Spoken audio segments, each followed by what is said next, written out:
See ya. See you. Bye. Take care. Take care. Hey up YouTube, it's Theme Park Bazza here. Welcome to a new vlog. In today's vlog, we are going to tell you everything you need to know about renting an EV in Orlando, Florida. And you know me, I am all in, singing, dancing, drinking, driving, but not at the same time. So we're going to go. Maxine's just dropped me off here at Orlando International Airport, and I have rented an EV. And in today's vlog, I'm going to walk you through the process, which EV to rent. We'll talk about getting the pass to go through the tolls. We will come with me, we'll go and pick a car up. I'll walk you through getting into a car. It's slightly different driving an EV. Getting out of here, we'll talk about charging, where to charge. I'll take you to some of the places to charge around Orlando and give you the overall experience of getting an EV when you're here in Orlando, Florida. So why do people ask me about, I've had quite a few people ask me about getting EVs, and why do people ask us? Well, Maxine and I live here in Orlando. We've lived here for 3 years. I drive a Model Y, as you just saw, and Maxine drives an Ioniq 5. So we're both experienced EV drivers.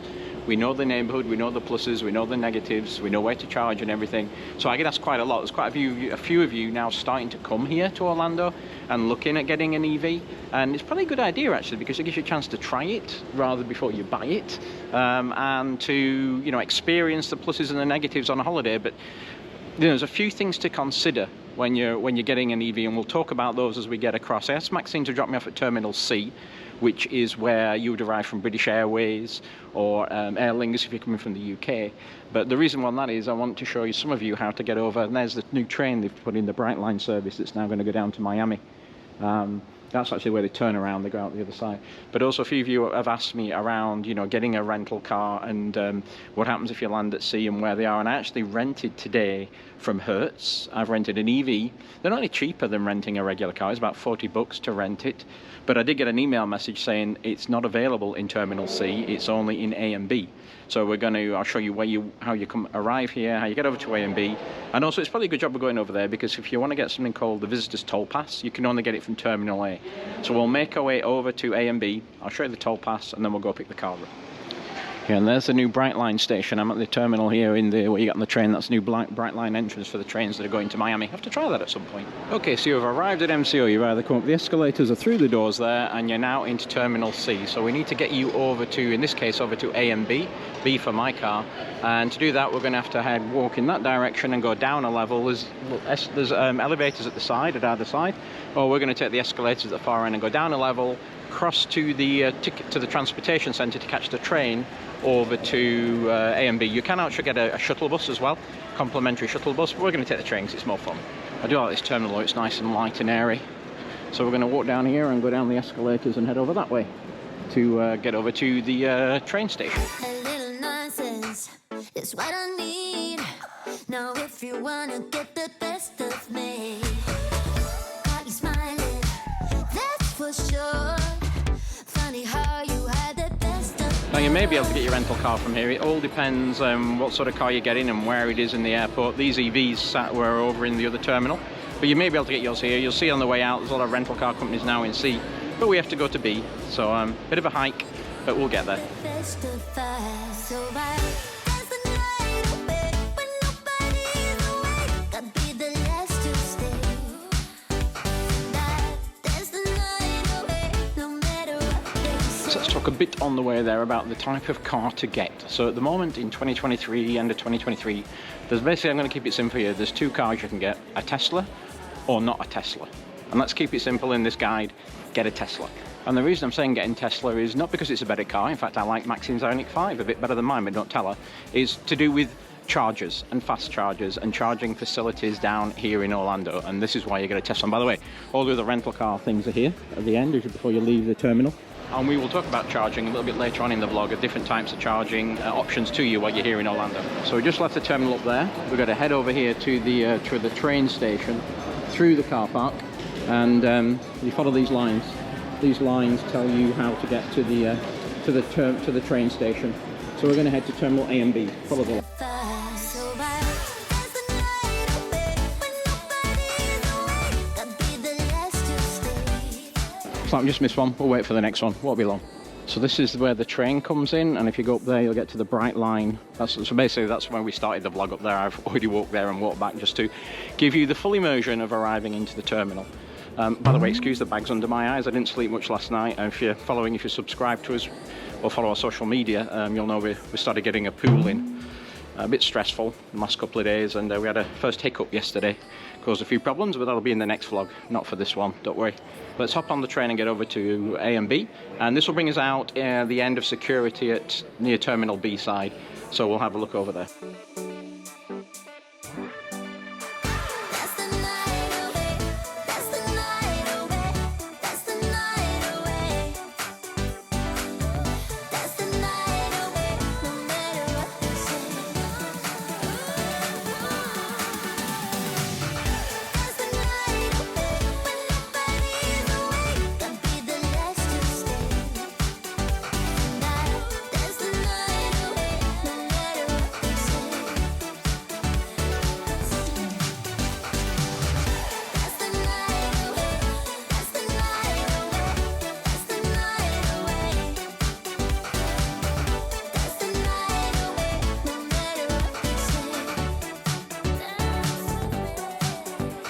So we're now here over, and we're at the south part of security on the B side, on the higher number gates.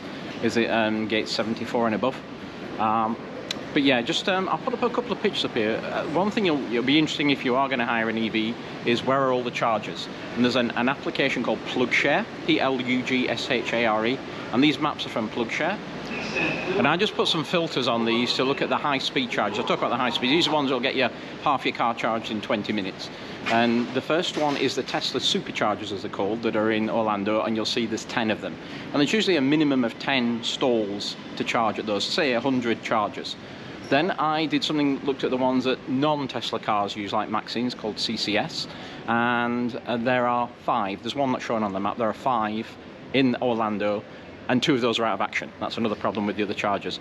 And they usually have a maximum of 6. But also give them the benefit of the doubt, so say 20 CCS and 100 Tesla, and it's probably more like 120 Tesla chargers, just in Orlando itself. So that should give you some idea of the difference in the number of chargers around. If you're going to do a road trip like we did, I put a clip in when we went up to St. Augustine, then there's plenty of Tesla chargers all up and down the road, so you're not restricted. So, and especially if you're going to stay in a hotel where you haven't got any charging facilities, highly recommend it. If you're renting a villa, we'll talk about the slower charging options later on. That's one of the big reasons. Now, a lot of the other manufacturers are now looking at adopting the Tesla system just because of its charging infrastructure. So 2023, this is where it is. Another 2 years, maybe a lot of the other non-Tesla brands will be able to charge there, but that's the key thing. And there's more important things as well as we get to those particular things. I'll show you how easy it is to charge on a Tesla later on, and tell you some of the gotchas when you're using non-Tesla cars. So if you're a visitor here to MCO, you know where I am in the atrium. These security lines are bonkers. Come all the way back here, all the way down there to security. Wowzers, I hope be here in plenty of time today. Look at it. So the next thing we want to talk about is toll roads. This side is B, where I've come out. That side is A. They kind of run either side of the airport, A and B. We don't have car tax here in Florida. We have tolls. Tolls are on all the main highways, and there's lots of them. They're on the big roads, and then when they come off the roads, you've got 3 ways of paying tolls. You can pay cash, which means you have to start and stop whatever you want. You can just drive through, but if you're getting a rental car, it will be charged to the rental car, and they'll charge you a supplement on top. Or you can have a transponder. And there's 2 types of transponders. There's one that you own, like we have one I'm going to put in this car. Or if you're coming here, you can rent one for your trip. It's called the Visitors It's called the Visitors Toll Pass, and we'll go and get one of those. I'll show you where you get them here. But you have to go to Wayside. It isn't in C, it isn't in B, it's only in A, it isn't in Tampa, it's only in Orlando. Let's go and see where you get them. So we're on 3. 2 is where baggage claim is down those escalators. We're going to go to 1, which is where you get the rental cars from. So we're going down to level 1. Level 1.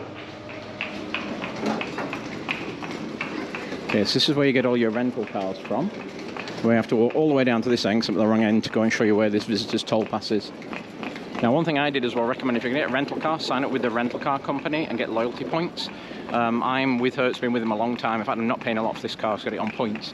But what it means is you can bypass some of these areas and go straight to the car. I'm gold. So I actually filled a thing in online where they took my driving license and details, credit card details. So just basically going to send me to a booth to pick the car up. I don't have to speak to a human being. Though I am going to ask somebody about EVs are different to gas power cars, if there's somebody there to help you explain it so you can understand it. But anyway, that's when we get to the other side of the terminal. Let's go and show you the visitor's toll pass down here. There's a guy sat there to help you if you want to. If you have pre-ordered your visitor's toll pass, there's a machine down here where you can just get them anything else. What basically we do is you hang it on your mirror, and then once you're finished, you drop it back off, and you get discounted rates for the passing through all the tolls while you're here. So it's just a rental thing. If you're going to stay here a lot, then get your own. But it's a very good idea with the visitor's toll pass. But again, you can only get it from A side of MCO. You can't get it anywhere else. So what we're going to do now is go back up again, find another lift. God, I've got my steps in today, and get over to B, because it's getting close to time to pick the car up. So let's head over that way. Oh, elevators are just here. Right, a bit of a walk later, we're on the B side, going to go in the elevators down again to level 3 and go and find Hertz. So here we are, and there is Hertz. Gold members proceed directly to garage level 2. But I want to get hold of somebody and just ask them if they have any guidance, so I'm avoiding all this lot. No, there's not too many lines. Let's get over to level 2. This is that moment, we've done it many times when we didn't live here, where you go outside and the humidity hits you. You're like, oh, I'm in Orlando again. Okay, this is looking very busy. That's where budget. So somewhere down here we have to get across to our rental cars. Is it further down? Have I missed it? Okay, here we go. Across the road here. Oh, feel the humidity. Oh. Right, let's get across the road. Lights, green man. And here's one of the other cars you could get, a Polestar. That's another EV you want. Okay, see where I am on the board. So basically, yeah, this is what you get. I'll insert some screenshots in the app. It does tell you some basic information on the car, and it does give you some things you can read through. But when you get here, especially if you're coming from England, you're going to be tired. You'll have been traveling all day, and having to kind of work through all that. I mean, you can see it in these screenshots. It's just like, so stick with our ultimate guide. Watch this before you go. You'll be in there in no time, and don't worry about it. So we're going to look for 468, which is going to be 466, 468. So we have a black Tesla Model 3. Model 3 or Model Y are the only options you'll get, and as you can see on here, they're all Model 3s. There aren't many Model Ys. We'll do a boot comparison later on them, but it's this black one. First thing we're going to do, like you do with any rental car, is walk around and look for damage on the car before you take it, because you never know, and I'm going to video it as well, but it's hard to see in black. Things to watch on Teslas, the wheels. The wheels always get dinged, so watch for the wheels. And straight away, look, you see here, scuff marks on this wheel. And I've got them all over my car as well. So, and we have scuff marks all over this wheel, and yeah, that's got some scuff marks there as well. So all 3 out of the 4 wheels are dinged, which was what I expected, to be honest. So let's have a look in here. First thing you're going to do is you're going to come with your cases. The car should be unlocked, so let's see if it is.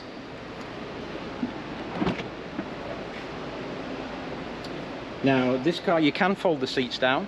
It's got a decent sized boot for 2 of you. For 4, don't bother, it's not going to work. 2 of you, even with, and I'll put some proper sized suitcases in when we get home, show you, you're going to fill it up. You can fold these seats down.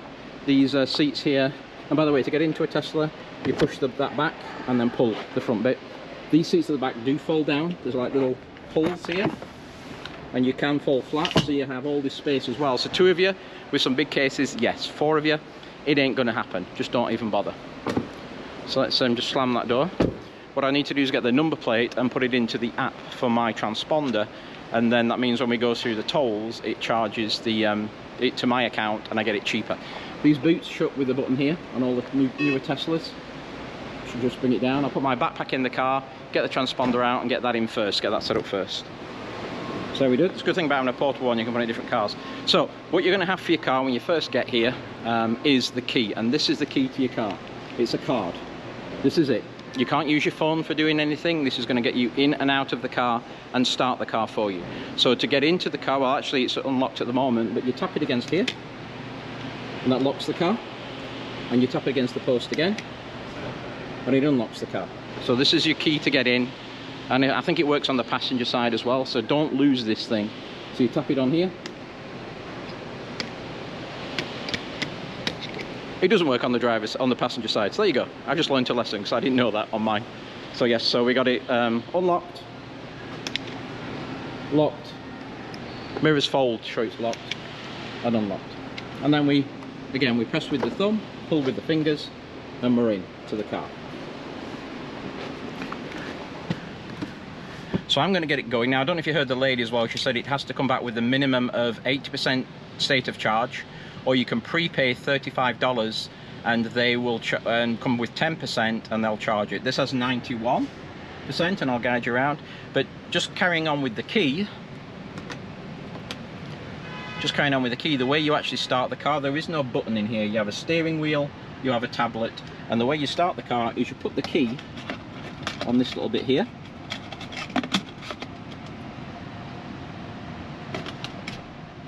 And then that should have the car, there's nothing that says it's actually running, but that should have the car kind of ready for you to go. Yes, ready to go. So we're going to cancel that and put it in park. So let me get some cameras set up in the car first, and then I'll give you some orientation around the car and what it has for you. Okay, let's go through some basics before we get rock and rolling. All your controls are done through this tablet. You got the steering wheel, you have a couple of charging things here for your phone, you have a glove box, and you have 2 cup holders that I've got all my cables and things in. Temperature, because your car's going to be hot when you get in. These are the AC, so you can hit the number, and AC you want it really on auto to be able to control the temperature, and then you select either side or together. You can join them together and keep the temperature at the temperature you want. These air vents, there are no physical air vents to move around, so you kind of use your fingers on here to actually spread or move them up or down, depending how you want the air to go. Now the steering wheel, you want to adjust the height of the steering wheel, and you probably want to adjust the mirrors so you can see out. This is where you've got to start engaging with the tablet. So what you're going to do, all the settings are going to be under this car symbol, so hit that, and then you're going to go to controls. And by the way, they said there is somebody there who can walk you through, but they don't give you any guidance, so this may be useful to you. So you're going to go to controls. I'm going to put my lights on auto, which they are. Wipers, mirrors. So what you're going to do is on the mirrors, you hit that, and then you use this left hand scroll button, follow the instructions, to set up the mirror, and you select left mirror or right mirror depending on the one you want to do. So you do this and it's going to go left and right and up and down. I don't know if you'll see here as I move this and I move it up and down. Use the thumb, move it up and down. Hello. There we go.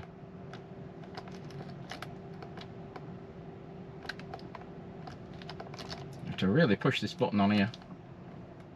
Yeah, the up and down is not working very well on this car, so I might have exchanged it for another one, because this you should be able to push it up and the mirror should move up and it's not doing it. Okay, that's a good thing. Now you can save that. It just basically saves it to the default profile. The other thing is the steering wheel. It can move in and out and it can move up and down, and again you're going to do it using this thing called and again you're going to use it, and again you're going to do it from here, called steering. So you do this and it's the same left scroll button that should move the steering wheel up or down, and it's not doing it, or in or out, but it's not moving up or down. So that's your mirror set, your steering wheel set, your air set. Obviously this is very hard to do, you just wiggle it around. You have sun visors up here. Anything. Now another thing about EVs is there's different modes for driving them. If you don't know what you're looking for on here, one of the new features they put on here is a search thing. So basically you can come on here and you could type in something like stop, because we're going to look at stopping mode, if I can type correctly. So stopping mode, this is where you can have the experience of an EV or not. Creep or roll is like a regular petrol car, which means you take your foot off the petrol or the gas and the accelerator. You take the foot off the accelerator and the car rolls and you put your foot on the brake to stop. If you want the full EV experience, then you have it on hold, which means it's what they call single pedal driving. So you press the accelerator, you go, you take your foot off and it slows down. And it might seem a bit freaky and weird to start with, but believe me, you'll adapt to it in 5 minutes. And the reason that's good is that allows the way the battery charges when you're driving is something called regeneration. So the braking forces on the motor feed electricity back into the battery, which means if you're doing a lot of driving around town, you can actually gain voltage, you can actually gain charge. So not only does it save using the brakes, it helps you get more out of the battery. But yeah, there wasn't, she said it'll all be, you get in the car and there'll be directions and it'll set it up. There's nothing in here. So you're lucky to have me here to help you with this. So I'm going to turn these dome lights out. I'm going to put this camera up on the screen and then we'll go for a bit of a drive. So now it's time to navigate and see where we're going to go. To navigate, I'm going to hold down the right scroll wheel with my thumb, and the keyword you use is the word navigate. And then the system will, that's its listening word, it will then tell you where you're going to go. Randomly, I think I've decided I'm going to go to Saratoga, Disney Saratoga Resort and Villas, and just see what it comes up with. Navigate Disney's Saratoga Resort and Villas. So it's found it, it's calculating a route. It says we're going to get there in 42 minutes, it's 21 miles, and it predicts we're at 90% battery. It's predicting we should be there at 83% state of charge. So I think we will take that, and it's going to take us, ooh, that's a very interesting route. No, we're not going to go that way. We're going to probably go, and by the way, if you want to come on a different route, you can hit the different routes and it'll give you the options. It's the same time, it's 44 minutes to go that way, but we're going to go on the freeway. Then I can show you some of the features of this autopilot thing, but we're definitely not going to go on the I-4. That's we'll go on some back roads as well. So let's get underway. So the way you actually make the car move, remember we put the key under here, under this side to get it to start with. So the way you actually do anything in the car is this right stalk. You lift it up to go in one direction, right to go in the other. You press your foot on the pedal to make it see what you're going to do. It's timed out now because I haven't had the key there for long enough. You see that on the thing? So I'll put the key back on here. Now it's woken up, and it's now, that means it's now active again. And then by moving this stalk, I can go through reverse, neutral's on the end, drive is down, so up is reverse, drive is down, neutral you tap it on the end. But we're going to go in reverse first, and you see the backup camera comes up. There isn't a handbrake on this car, it just holds itself. So we're now going to be carefully come out of here and come backwards. So I'm going to take my foot off the brake, car doesn't move because I'm in that hold. Remember, I selected the full one pedal driving. I'm gently going to press the accelerator and the car starts to move backwards. Oh, there's somebody else backing out there, so I don't want to bump into them. Airport exit. Let's go. Remember, if you're coming from the UK, which side of the road you're going to need to drive on. White line to the middle. White line to the steering wheel, I should say, is the way we normally drive here.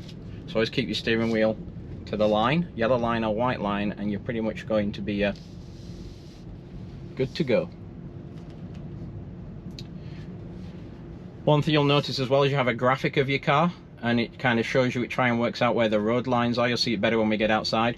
Your speedo is here in the top right hand side, sorry, the top left hand side of the right of me, to show you your speed, and that indicator up there shows you what the speed limit is in this area. And the cameras, there's cameras all over this car, and they film the road signs so they know what the speed limit is. So it should give you some indication that this is the base model, Model 3, which means it has an LFP battery. Techie Talk means you can charge it to 100%. Normal other batteries you would charge to 80%. So feel free to juice this one up as high as it will go. And you did hear on the way back, it is a minimum 80%, or you pay that $35 charge for being below that. But let's go to the hotel, show you how to drive the cruise control, see how much battery we use. It's predicting we'll get there with 82% battery.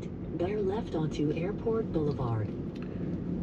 If you want to clean the windshield, oh gosh, I hate this on these cars, and I've got to try and work out where it is. I think the button on the left hand side, you hold it down for one wipe, or you hold it down for a few seconds to wash and wipe. Let's just try it, see if it works. Yeah, so hold it down for a few seconds for wash and wipe. And don't get me even started. Basically it's coming up straight away and telling me the washer fluid is low. So that should have been, you might want to try that when you're in the garage, because I've got no indication on the screen that the washer fluid is low until I use it. I'm also noticing a slight wheel wobble on this thing.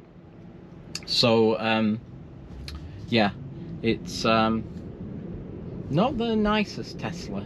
You'll be getting used to the pedal this time. I do like having, and this sat nav isn't something you have to use your phone. You don't connect your phone or pay your phone. You can pay your phone to this through Bluetooth if you want to listen to music, but it comes built into the car, so you don't have to think about how am I going to navigate and get to the hotel. I think it's using Google Maps embedded, but yeah, don't worry about that at all. What I didn't mention on here, I guess I'll show you when we get back to the house, is there's also a frunk. So you don't have an engine in this, you do have some storage space for a backpack. That's about it up front. So you do have a little bit more room. I keep forgetting about it, even though, you know, I've owned a Tesla for many years. You will notice when I put the indicator on, there's a camera comes on, which is really good, that tells you where, if there's any traffic in your blind spots, and it comes onto both sides. It's on the mirror itself, so that's pretty neat thing to have on there. So now we're on a straight bit of road. We're going to talk about the assisted driving. So first of all, we're going to do a single click, which is like cruise control without the steering wheel. So we're going to do a single click, and that's now on. The speed is set to 68, and you just steer the car and it keeps the speed. If you want to speed up, you use the thumb, but of course the up and down doesn't work on this one. So yeah, don't get a car with a broken or a dodgy up and down one, because you can't really use it. Nice. Yeah, okay, so we will it's like any cruise control. To get rid of it, you just basically tap the brakes, or speed up a bit, tap the brake, and it's gone. I've also found out I can't use the full driver assist with the auto steer, because I haven't set it up in the settings. That's one thing I forgot to set up. I have it on all the time in mine, so it's not a big deal. So I'll have to pull over somewhere, and we can do it on the back roads anyway. It doesn't matter about doing on the motorway, it'll work anyway. But what you do is flip the stick down twice, and then you get blue lines that say it's engaged, and it will drive you down. But I think you have to be above a certain speed to do that, so it might not work on the back roads. But we'll see how we go here. We just continue on to Saratoga, and we're at 82% state of charge, and she's saying it'll now be 81% when we get there. And actually, you know what? I'm going to cheat a little bit here. I'm not going to do that. I'm going to take you for a charge instead. So I'll go past the bottom of where I would turn up to Saratoga, because that will give me the, it basically is just here at Disney Springs. That'll give me what charge we would have. And then if I go to the end, I can take you to one of the superchargers that I showed you in the map earlier on, and show you how easy it is to charge this car. And then we'll go back to the house, and I'll show you, I never checked if there was a charging cable. I should have done that before I left. Always check if there's a charging cable. I didn't do that because I've got one at home. I didn't think, but there should be a charging cable in the back, and we'll talk a little bit about your options for charging, how long it's going to take, and you'll see why superchargers are really the way to go. And we'll do the luggage. We'll do the luggage thing as well. We'll give you the luggage test. So we're going to cancel that, end that trip, and then we're going to go supercharge. Now I'll show you how you should supercharge, because you really need to go navigate superchargers. I'm going to go to the nearest one, and the reason you should do that is it preconditions the battery. So the battery has to be at a certain temperature. It can be too hot, it can be too cold, to maximize the charging speed. And when it knows it's going to a supercharger, it will precondition the battery, because that's where you're going. So, you know, that's a good thing. But it knows that through the navigation system when you say navigate supercharger. And if you're planning a route as well, and she's found it now and giving me directions now to get that, because I knew it was close to here, that's why I thought we'd do that. And we're just going past Saratoga. So you can see it says, I don't know if you can see that, preconditioning battery for fast charging, that little red thing. So what that is doing is telling me that it's getting ready to precondition the car to go to charge. So here we go. Destination is on the left. And looks like we have one free. Nope, it looks like they are all being used. Well, there's a problem, because it said they were free when I came down, and one person is waiting. Okay, Well, it can happen as well here. So we will swing round and we will wait for a charger to become free.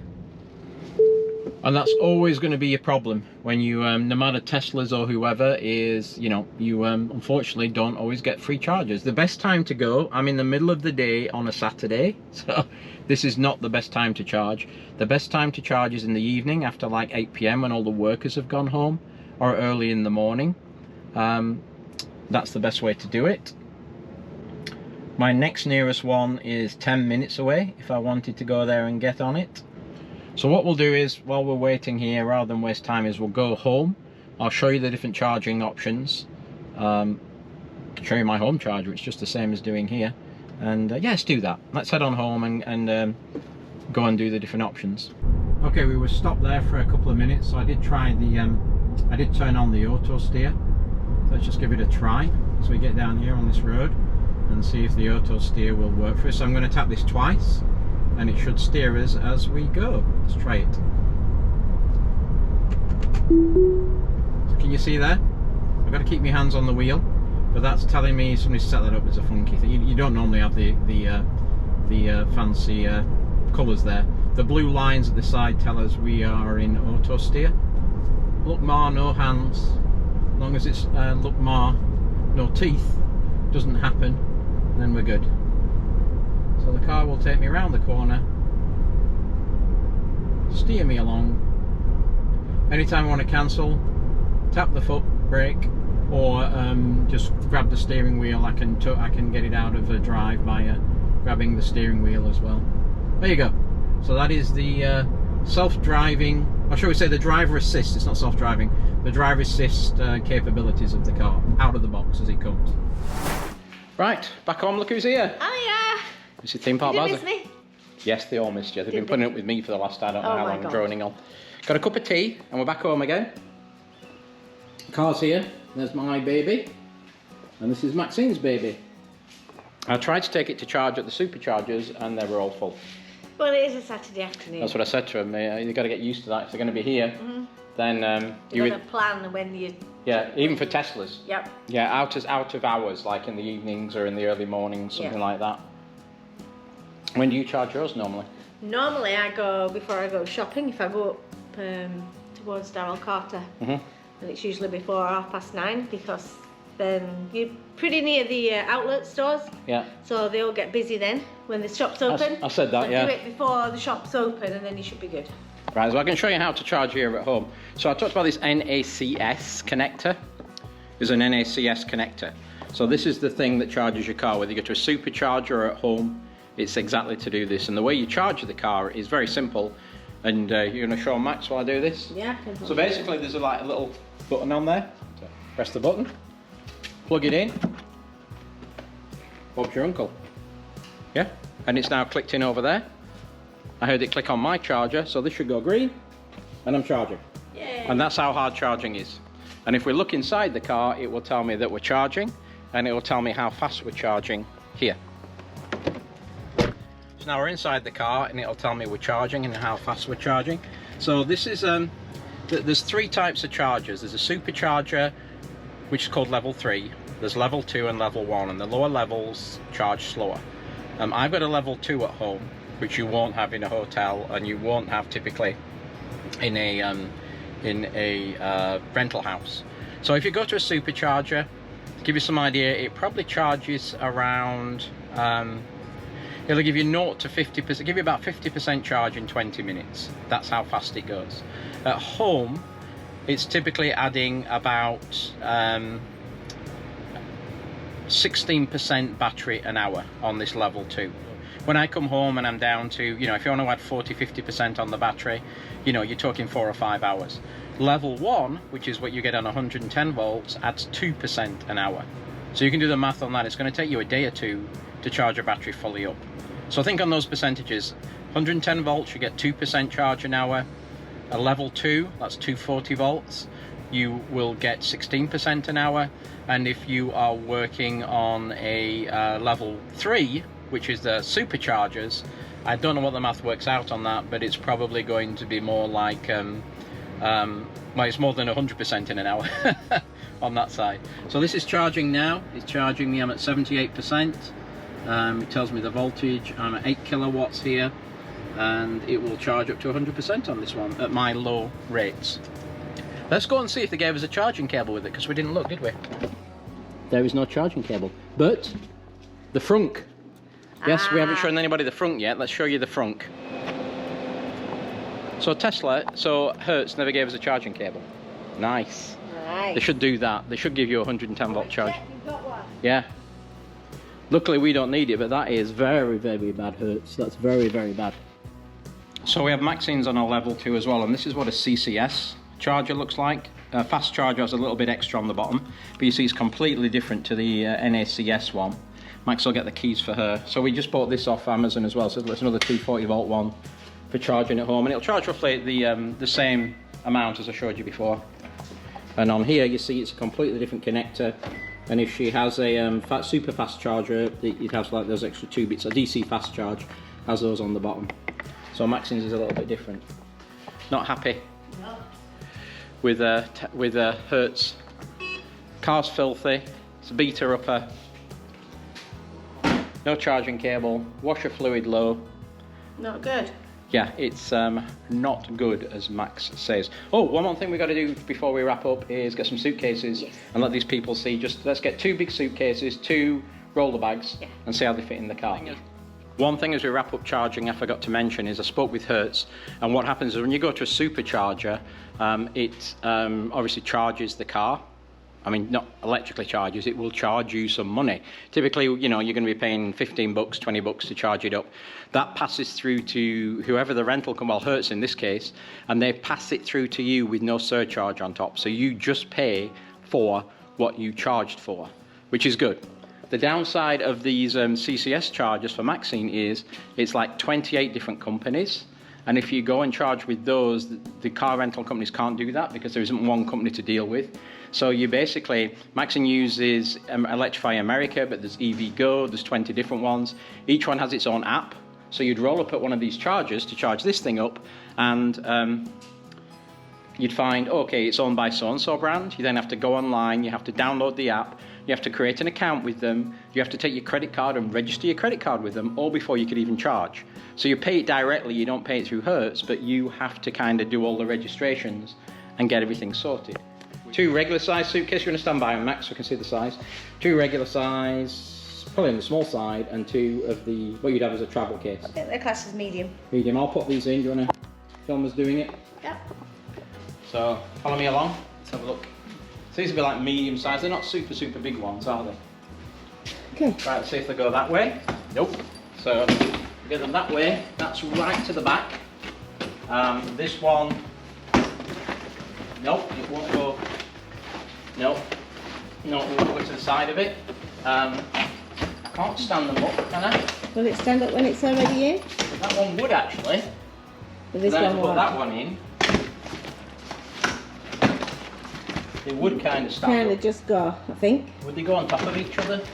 And again, these aren't the super, super big ones, are they? No. If that doesn't like that, I think this will probably go on top of it. This is how I would do it. No, I can't, the wheels are going to catch on everything. Maybe that way around. Then I could take these other 2 cases and they should go in.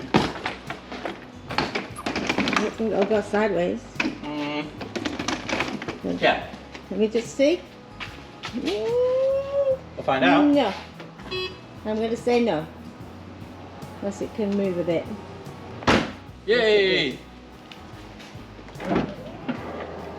Yeah, the boot will jump up if it can't do it. So you can just about get 2 medium cases in and 2 small cases in. And of course you can, as I say before, you can come in here and you can flip down the seats using those pull down buttons, and that does give you a lot more room if you've got bigger cases to put in. But it's not really a 4-seater, this. It's not really a 4-person car, is it, this? Not if you've got a lot of luggage. Not if you've got a lot of luggage, which if you're coming abroad you typically will have a lot of Yeah. luggage. Now we just checked and you can get Model Ys at some places, so we'll show you my Model Y and what you can get in for suitcases as a comparison. Again, the seats fold down in a similar way.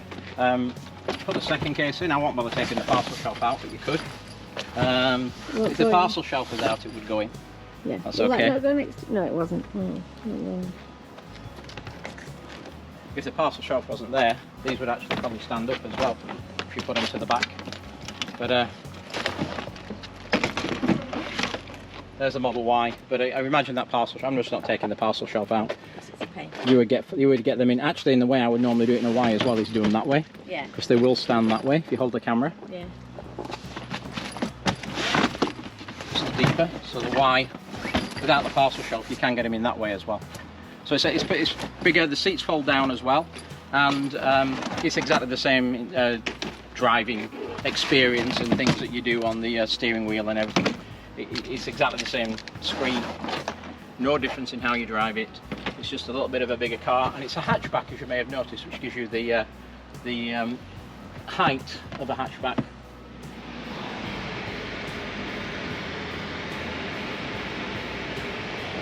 So there you go, I just checked inside and it is saying like just over 2 hours to do 20% on my level 2 charger here to get it up to full charge. Another thing is, don't get a black one, because I've just been touching these doors and they are absolutely red hot. So I would not advise getting a black car in Florida. Get a white one, it will reflect the heat more. Well, I was going to try and do a very cool seamless transition shot between yesterday and today, but the rain kind of spoiled that a little bit.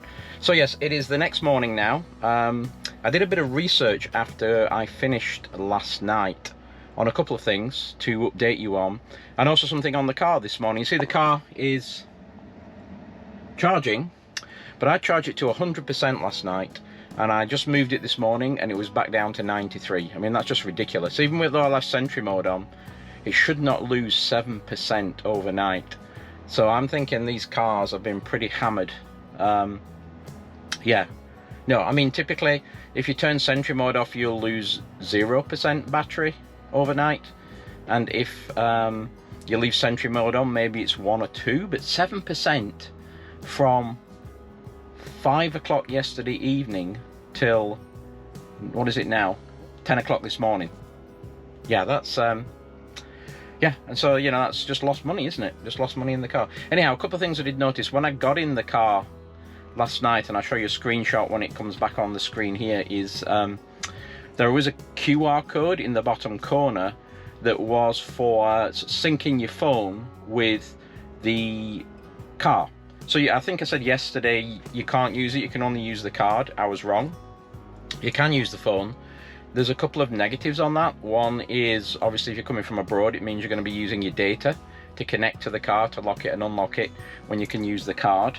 The second thing is, and what I really don't like about it, is the fact that that when it connects with your phone, you know, usually you say yes, yes, yes, it downloads your contacts, telephone numbers and everything, and unless you remember to clear it out of the car before you leave, all that stuff is left in the car.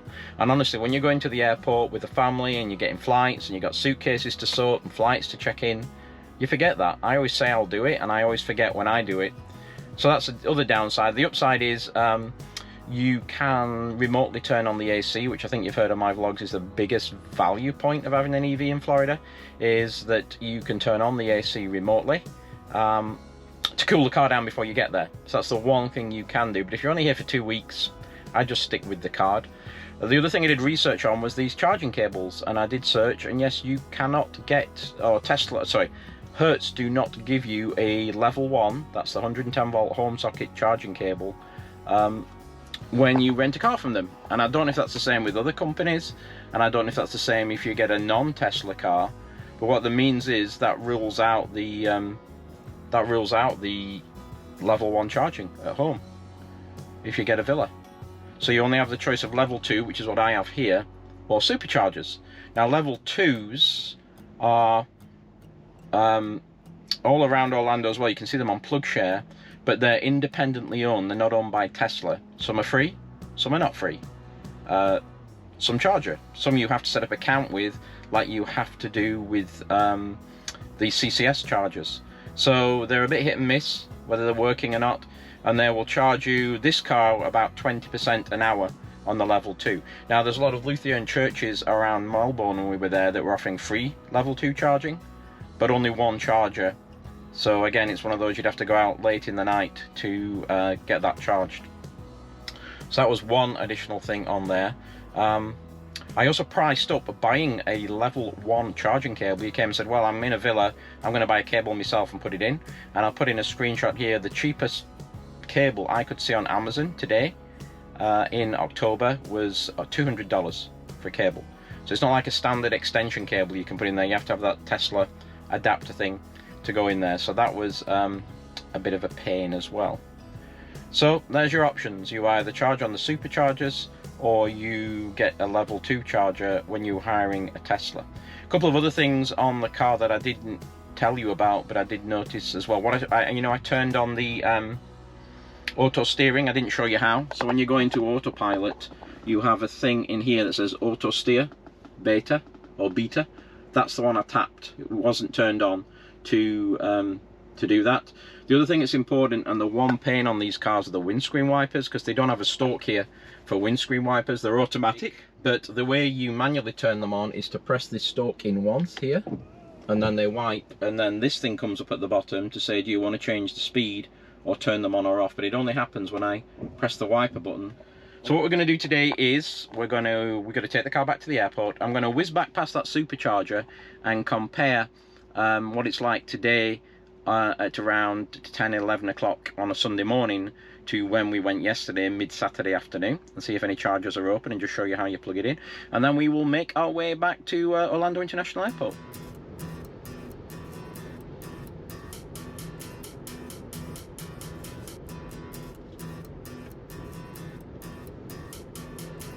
Okay, as we dropped so much juice overnight, which I still can't fathom out why, we're going to head back to the supercharger that we were at yesterday, and let's compare it at, like I said, it's going to be 10:30 on a Sunday morning compared to mid-afternoon, as we said earlier on a Saturday.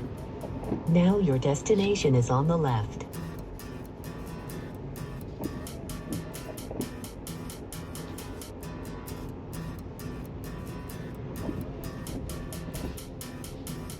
So as you can see, all the chargers are still full up on a Sunday morning.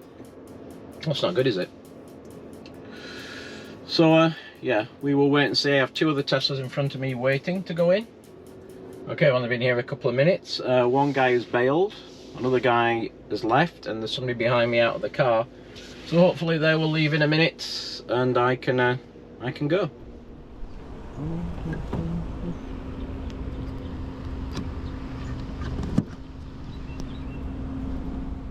Right, the rain's back again, but we are charging, and it says, you see, this charge is a lot faster. So we're at 90%, limit is 100%, and it tells me how much it's going to charge me here, and it should tell me 11 minutes before I'm at 100% charge. So it's doing basically 10% in 10 minutes on this particular car, to give you an idea. So it would take you know, 100 minutes to do the full charge based on the speeds I'm getting here. When I'm getting 97 kilowatts, that's pretty slow. So yeah, I think these are the older units. So it wouldn't take that long normally, but as you reach 100%, it slows down and throttles the power. So that's why it's taking so much longer to do this last 5% than it would do if you... That's why you should always load down, you know, burn them down to get down to about 20% before you charge them up again to before you charge, because it just, once they get in that 80-90% range, it really slows down.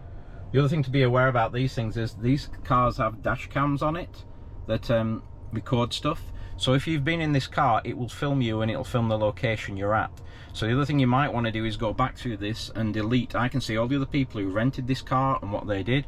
So what you might want to do is go back and delete the footage that shows your house or where you are, or things you don't want people to share with people, because it's going to be in this car and everybody else is going to be able to see it until this memory card is overwritten. So again, that's the same with all EVs that record stuff.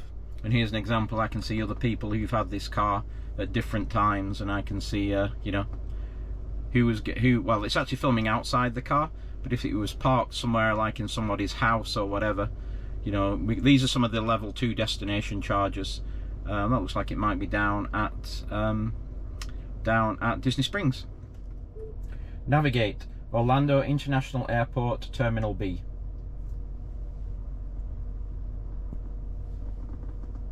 In 500 feet, turn right onto Palm Parkway. So it's giving me directions to get there, and it's saying basically I'm going to use 8% of my battery to get there. So I actually have more range anxiety with this than a petrol car, because, you know, you really have to charge to 100%. Remember, 80% is your limit, and I'm only going to be 12% above that charging here. So yeah, yeah, it's not great. So the session's almost complete. So far it's cost us nearly $2 to charge this. You do get idle fees once this gets to 100%. If you don't move your car between a certain period of time, it will give you idle fees to stop you icing a charger and stopping somebody else come. These level 2 chargers don't tend to do that, and so like they have at Disney and the theme park, so people just leave the car there all day because they don't do that. But these do. When it tells me, it'll tell me it's done, it'll give me the final bill, so I should be getting this recharged to me from Hertz for this particular session cost. How much it costs me. They're charging 0.35 cents a kilowatt hour here at this time on a Sunday morning, and that rate does change depending on the time of day. I told you at home I think it's 16 cents a kilowatt hour, so you know it's half the price to charge at home it is, but I've seen these up at 48 cents a kilowatt hour, 50 cents a kilowatt hour, even 60 in some, depending on how busy the chargers are and what time of day it is and what day of the week it is. So they can change the charge. It's called I don't know, you call it surge charging. If there's a lot of people around, they can get more money for it. Yeah, let's go. It says 100% now.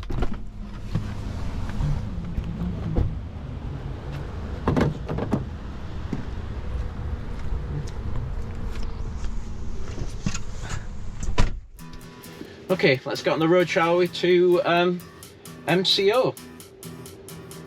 Every season till the end of the world, every moment, all the memories unfurl. I was chasing the shadows, they were slipping right out of my hands, but I lingered. Now I know where I stand. Call it amazing. You wanna do right by me in all we are facing. Yeah, I wanna do right by you. Call it amazing.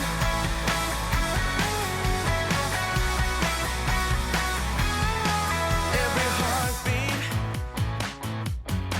when I need you like this, well, it's alright, 'cause it's you that I miss. We were headed for greatness, we were flying for once in our lives, to the heavens, to the crystal blue skies. Call it amazing. You wanna do right by me in all we are facing. Yeah, I wanna do right by you. Call it amazing.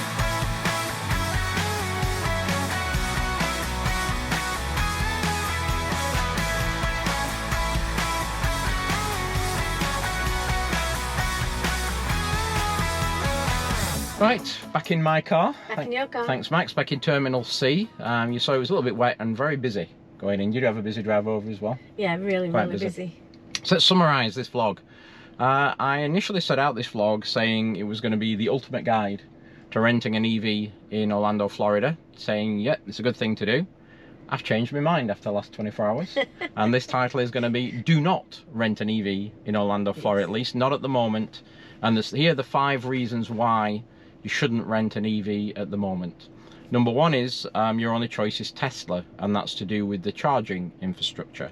And even as you saw today and yesterday, that's still very busy. And the problem is, and I think the problem you got with most rental cars is the beaters. You know, drive it like it's a rental. And Teslas are not as well built as other cars. Nope. So they show the beating a lot more than other cars do. So that's probably the worst car I've ever had from, and I went with Hertz, a big company, you know, not like a Fred in the Shed company, to do it. So that's one reason that you've got to go with a Tesla. Number 2 is you can't get charging cables for your home. No. You don't get any charging cables. No. Which means you're completely reliant on level 2 or level 3 chargers, which is a problem. as well, because that means you can only charge at the superchargers. It does not give you the flexibility. Number 3, gas or petrol is so cheap here anyway. Yeah, it is. You're not going to have a problem with cost of fuel, really. It's still cheaper than, so electric is still cheaper than petrol gas, but for the time you're here, it isn't really worth it. Number 4, you get a lot more choice with the petrol gas powered cars. You can get a minivan, you can get an SUV, anything. Well, really with the EVs, you're really stuck with the 4-door saloon. So if you've got a family, then you know it's a challenge from that side of it as well. And number 5, just the stress of the charging. I mean, I was quite stressed because you have to get back with 80%, or you're having to blast it to 100%. It was, by the way, I didn't tell you, it was like 92, like we said when we got here.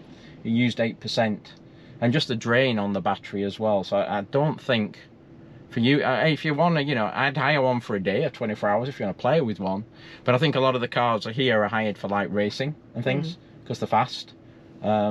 Yeah, I do, and you can't really do any road trips on it unless it's a Tesla. Now, maybe a couple of years down the road, when there's more than Teslas, because your car's built a lot better than mine, are available, but then they'll be all using the Tesla charging system.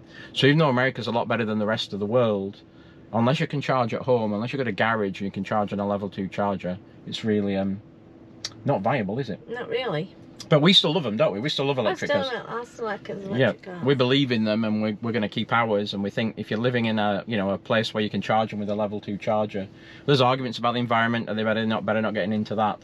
But I think for us, it suits our lifestyle a lot better because we don't do a lot of road trips, and we mainly charge at home, so it works pretty well. But thank you for watching the vlog, and thank you for picking me up again. So we are back in my car that is well looked after, so it doesn't rattle as much. And I think as it is a Sunday lunchtime, I'm going to go navigate Sunday brunch, and we will see you later. Bye. Bye.